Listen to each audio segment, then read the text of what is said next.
So as we're sitting here drinking coffee, we came to the conclusion that sometimes we let our ego get in the way of pursuing our own successes In friendships. and friendships and relationships and the need for the constant attention seeking.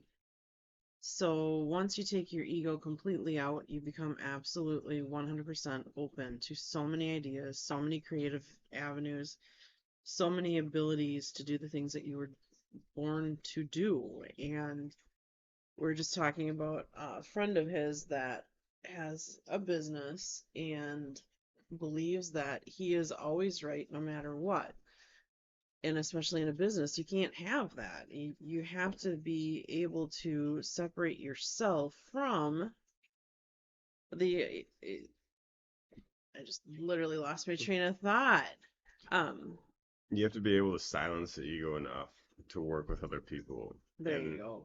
especially as a male, it's the ego is very dominant because for some reason we're born with ego first and women are born with not ego first. I Well, mean, women are born to be natural nurturers, so yes, they and want to always fix the problem, yeah, always um, placate the problem. Oh, I'm going to do it because if I do it, it's mm, going to be that much better and it'll be yeah, fine. yeah.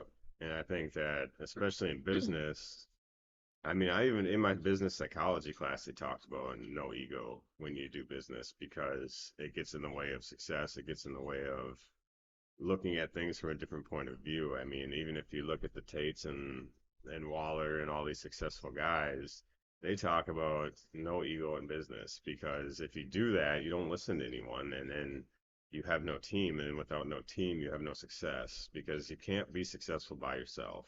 It's not possible. I mean, I've tried to test this.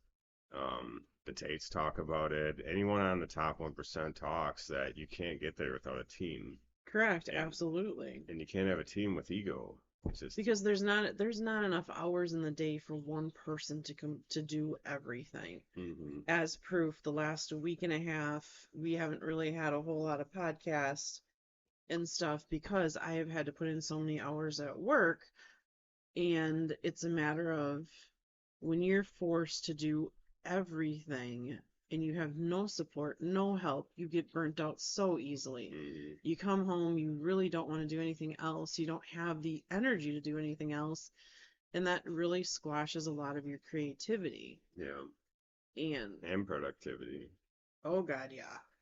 Because when you don't have someone else or multiple people helping you with the project, it's just not possible. It really isn't. I've been in business. I've had two successful businesses and sold two successful businesses, and I did it by developing a team of people to help me. I mean, my business mentor, he was great. He taught me everything, but he told me the first thing he said is we need to work together if you want this to survive and to be successful. And he was 100% right. I mean, this guy was revenuing 5 million a year doing something that shouldn't have made that money. And it's because he built a team to help him work through it. And that's where I think the ego needs to die. Like it just everyone needs to learn how to control their ego. It's good to use in situation, but it's not good to keep in front. Correct, absolutely. Because you're not going to get further ahead. You're not going to, because the ideas that I think of aren't the ideas you think of. Yeah. Like I said, I want a burn pit in the backyard and utilize the sandbox as your raw materials or in that area. Mhm. And you went out there and looked at it and did it, and it came out better than what I had envisioned because you said, no, it's not plausible to work the way I had Mhm. originally seen. And Yeah.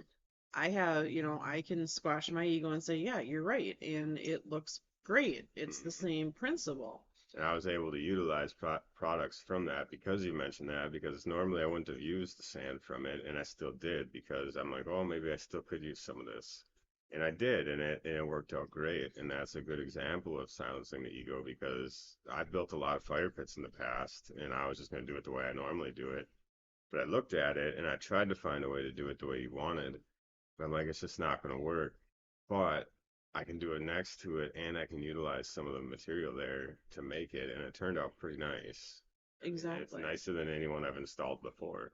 Right. And it's just a matter of finding the right people and the right resources to create something good. And I think we all have to start looking at that a little bit more, because if we have the right resources, we have the right team, things can be done amazingly. Hmm.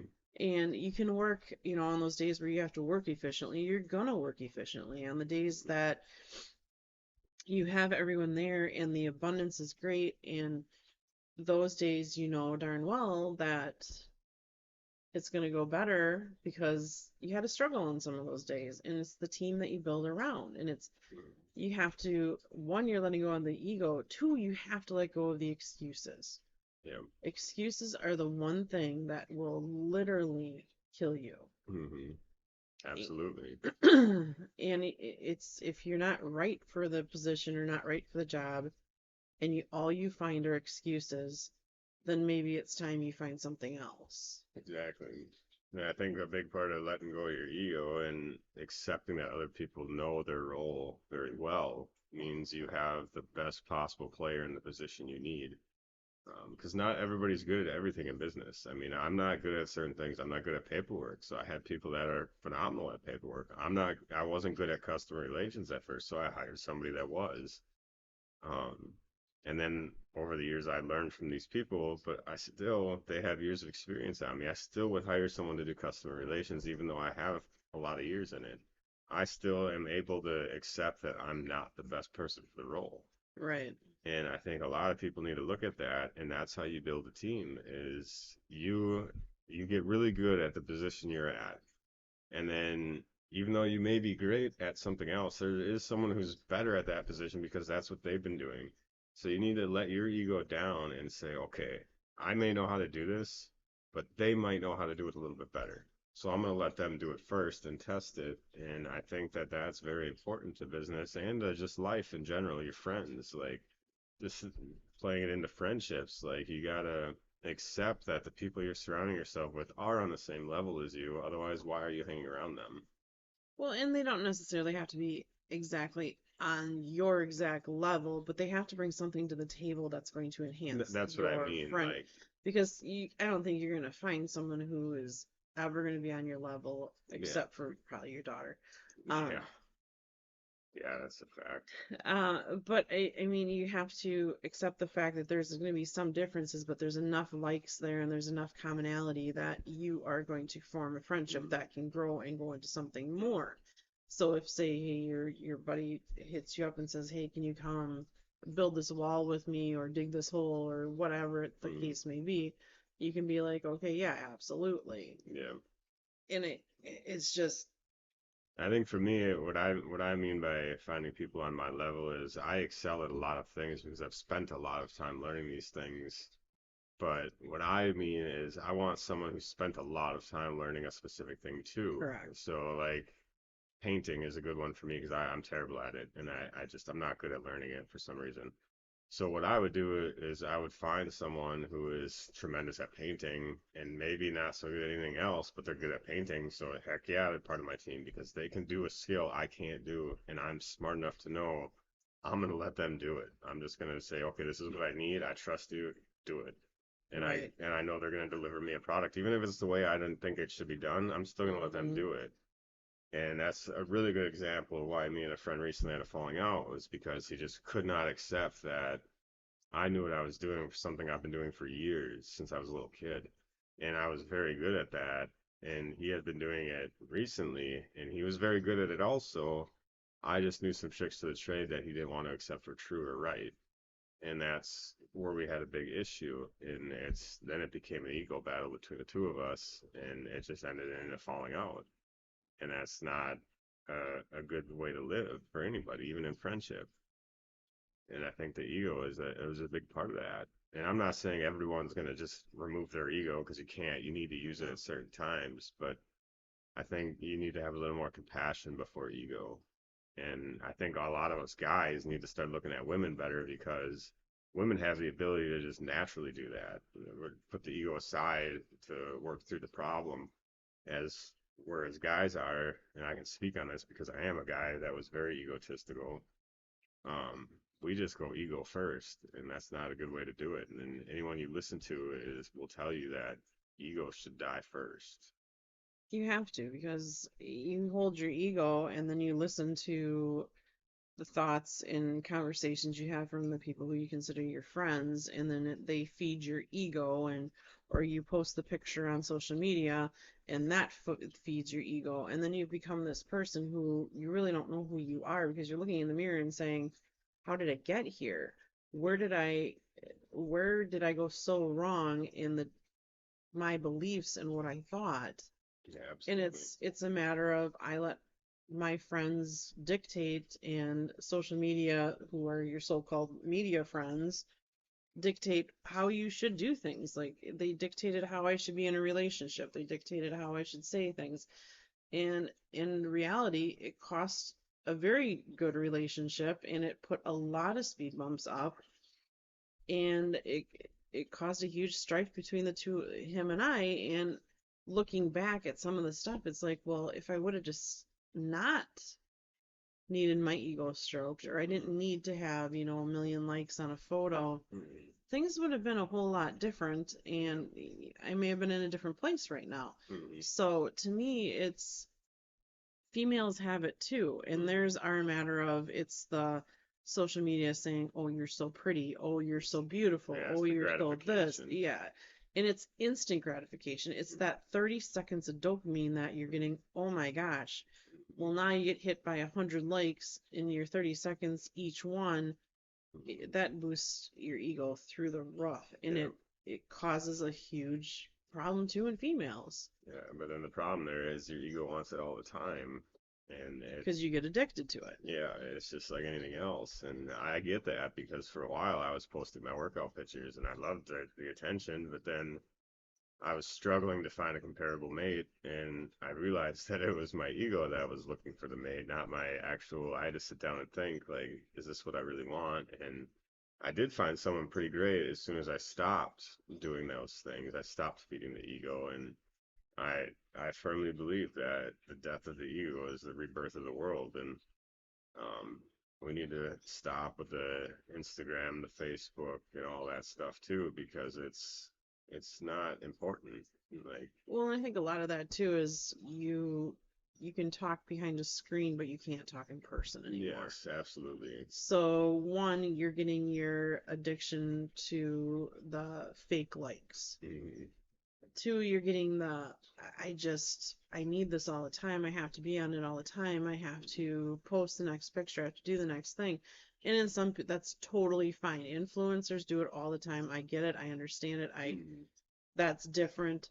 But this is like the husband and wife who have separate Facebook accounts, and he's got an overinflated ego because all these girls are messaging him and saying, "Hey, I can do things so much better at home. I can give you all these things in bed." The Mhm. female is getting the same thing, and then it puts like this huge thing down the middle of the line, and it just pushes them further and further apart. And Yeah, yeah, I think that that's a very valid point, and I see that all the time. Like, my inbox is just flooded with women that swear they're this wife material, and the way they talk. For me, I'd recognize it because I'd like to say that I'm enlightened enough to notice. Because as soon as I see that kind of thing, I immediately think that it's a home wrecker or someone that just wants the 10 seconds of gratification. I mean, I firmly believe that the grass is never greener on the other side, and if it is, it's because they're watering their grass better than yours. So if correct, you want your side to be greener, you have to water it. So in your relationship, if you want it to thrive, you have to put in the work. correct. Because the couple that looks great is not because they just happen to be great. Like, they put in the work. Like, Yeah, they, and it's not going to be everyday easiness. It's going to be lots of fights. And even in the most perfect relationship, you're going to have disagreements. You're going to have things that you don't, both see eye to eye on. I mean, in my relationship that I'm referring to, we were polar opposites on a lot of things, but we had enough commonality that we could come together and debate it and talk about it, mm, as opposed to getting upset and arguing about it. mm, And, if I would have just taken a little bit, been a little more enlightened like I am now, I think things would have been a whole lot different, because though I get upset at work and I say, yes, I can do it all myself and then do most of it myself, I don't want to have to do that. Yeah. I hate paperwork. I hate having to chart everything. Being a nurse and having to chart things, I don't know what I thought about who woke up and said I should be a nurse because charting sucks. Yeah. However, fixing the problems of my facility that I work at, that's what I love to do. I love the people part of it because being the most extroverted introvert you can possibly be, because yes, I come home and I want to be in my four walls and be by myself. Mm-hmm. Out in public, I like to be able to solve the problems quickly, relation wise.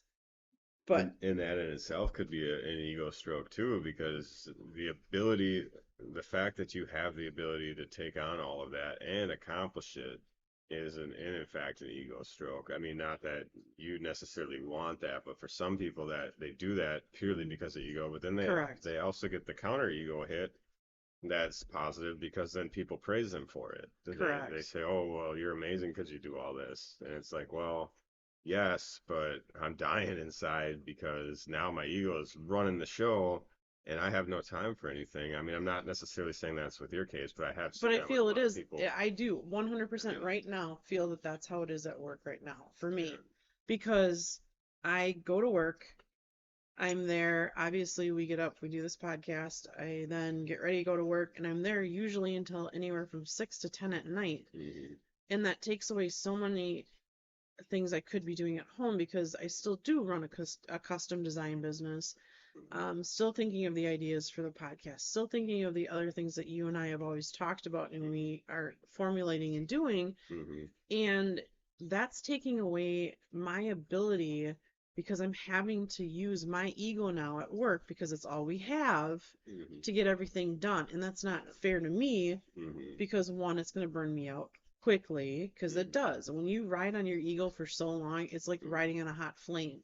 Yeah. Once that flame burns out, you're going to crash and crash hard. And it comes back to the team thing because right now your team is gaslighting you because they want you to keep doing it. They're going to keep feeding your ego because they need you in that role. They need you to take on the responsibility of two others. They're going to gaslight you right now. So a good team would not be gaslighting you right now. They would be finding solutions and they would be executing solutions. And that's where I think the team is so important because you wouldn't be so burned out if you had a better team. Correct. I mean, and even the people you're close to and respect, they need to put in a little more work too, because it seems from an outside perspective that it's 70, 15, 15 for me.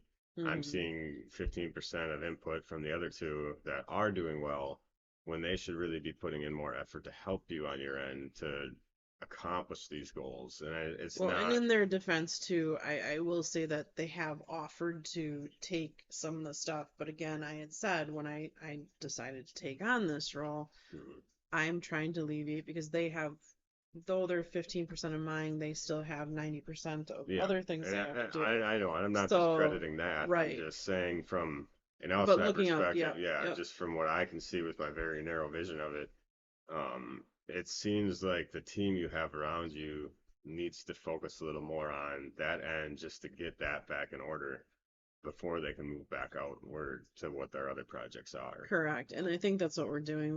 We have a good plan in place. We looked at it yesterday. It's just a matter of getting to that Hmm. place, and it's going to take some time and And that's also what I mean by your ego loving it because your ego could have also been preventing them from helping you, like you just said. But I think if you silence it a little bit, not saying this is specific to yours, but just the example I have is because that's all you do now is that. right. So, You're right. um, I think that your team is a good team. It's just the ego is in the way a little bit. And I think if the Correct. ego gets silenced and you, like you have been doing it, voicing your opinions on your concerns and what's going on and what you think can help you, I think that's a good step because that's part of silencing the ego is saying, look, we Correct. need to change something because I'm getting burnt out. And that's a perfect example of what people need to do because that's silencing your ego. isn't saying, okay, I'm not Superman. I need some help here. I need some of this responsibility to go where it needs to go. I can't just keep assuming more positions. Correct, And because I need to be able to focus, and yeah, everyone needs to be able to focus on a balance. yeah, There has to be a work-life balance. There has to be that fine line that says, okay, this is work, this is life, this is what, in my case, business. So there's three parts for me to balance. Okay, mhm, I literally, because of working so much, have no part for the business and for the life because I really don't do a whole lot of things either.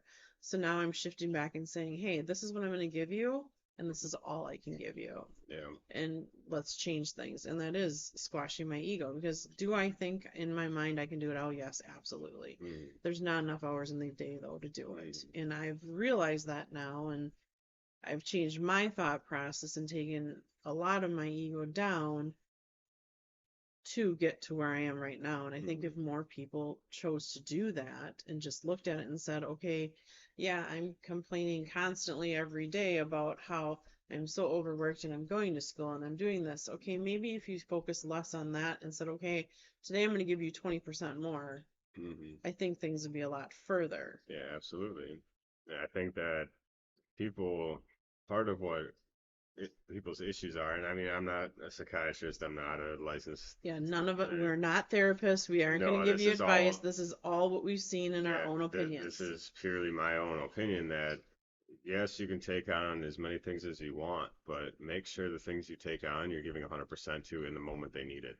Correct. So for me, like when I'm around my kids, they get 100% of my focus. They get 100%. Everyone else is officially a back burner item.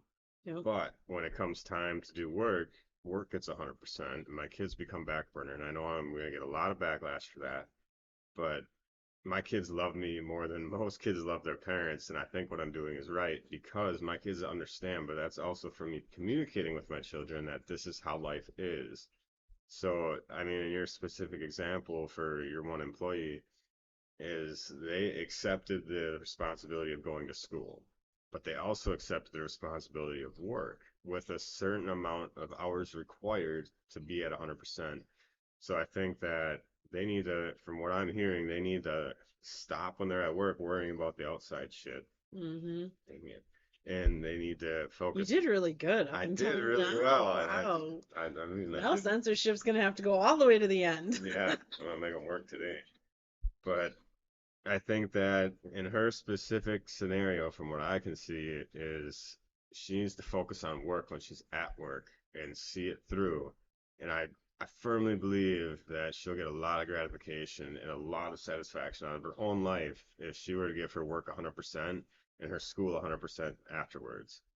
And I think that she would feel more fulfilled and be a much better person and employee because I've seen it. I've personally done this strategy and I have felt a lot more gratified from it. And working over the road was my best example because when I was home, I did not talk about work. I did not do anything about work. I was invested in my children.